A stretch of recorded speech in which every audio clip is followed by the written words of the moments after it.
चंद्रयान की सफलता और मोदी का ऐतिहासिक संबोधन। मोदी ने याद दिलाया कि हमारे प्राचीन ग्रंथों में, वेदों में, पुराणों में स्पेस साइंस का अपार भंडार है। उसे आज के ज़माने से जोड़ने की ज़रूरत है। ज्ञान के इस भंडार का उपयोग करने की ज़रूरत है। साथियों, इसरो में प्रधानमंत्री नरेंद्र मोदी का संबोधन ऐतिहासिक था। मोदी ने वैज्ञानिकों का उत्साह बढ़ाया, देश की प्रगति में उनके योगदान की सराहना की। यह तो अपेक्षित था, लेकिन मेरे हिसाब से मोदी ने इसरो जाकर 3 बड़े काम किए। एक तो देश की जनता को समझाया कि इसरो में जो वैज्ञानिक काम करते हैं, उनका काम सिर्फ चंद्रमा पर रॉकेट भेजना नहीं है। ये वैज्ञानिक जो रिसर्च करते हैं, उसका हमारी रोज़मर्रा की ज़िंदगी में अहम रोल है।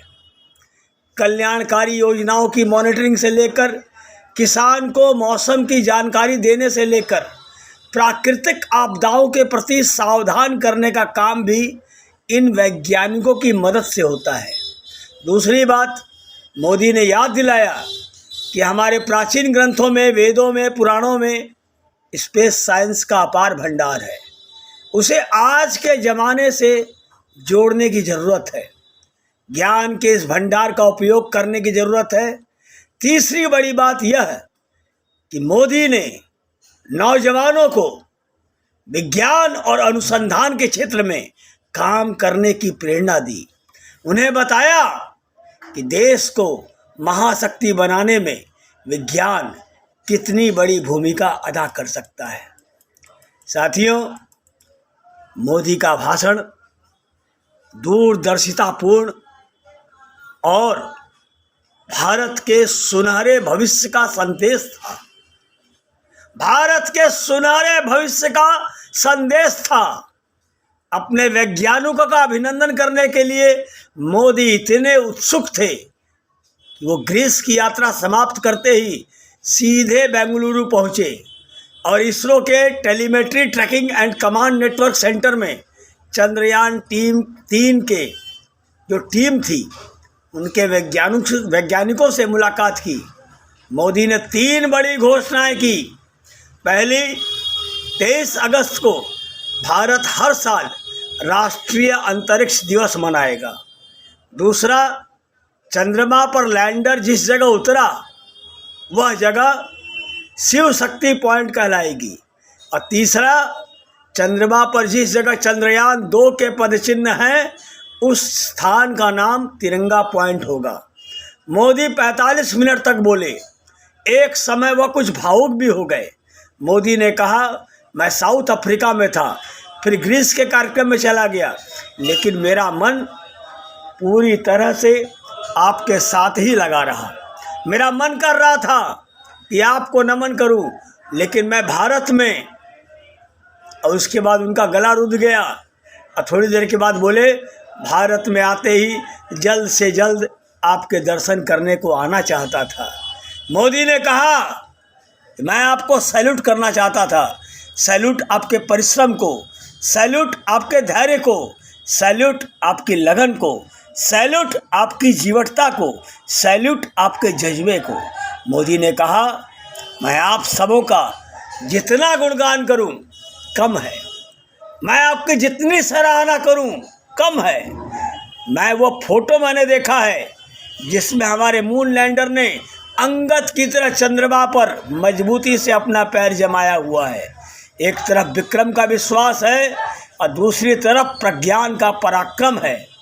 मोदी ने कहा, हमारा प्रज्ञान लगातार चंद्रमा पर अपने पदचिन्ह छोड़ रहा है। कैमरे से ली गई तस्वीरें अद्भुत हैं। मानव सभ्यता में पहली बार, धरती के लाखों साल के इतिहास में पहली बार उस स्थान की तस्वीर मानव अपनी आंखों से पहली बार देख रहा है। मोदी ने बताया कि दक्षिणी ध्रुव पर उस स्थान का नाम शिव शक्ति क्यों रखा गया है। साथियों, मोदी ने कहा शिव में मानवता के कल्याण का संकल्प समाहित है और शक्ति से हमें उन संकल्पों को पूरा करने का सामर्थ्य मिलता है। चंद्रमा का शिव शक्ति पॉइंट हिमालय से कन्याकुमारी के जोड़े होने का बोध कराता है। हमारे ऋषियों ने कहा था, ये न कर्माण्य एसो मनीषणो यज्ञे कृण्वन्ति विदधेषु ही धीरा। साथियों, अर्थात जिस मन से हम कर्तव्य कर्म करते हैं, विचार और विज्ञान को गति देते हैं और जो सबके भीतर मौजूद है, वो मन शुभ और कल्याणकारी संकल्पों से जुड़े। मन के इन शुभ संकल्पों को पूरा करने के लिए शक्ति का आशीर्वाद जरूरी है।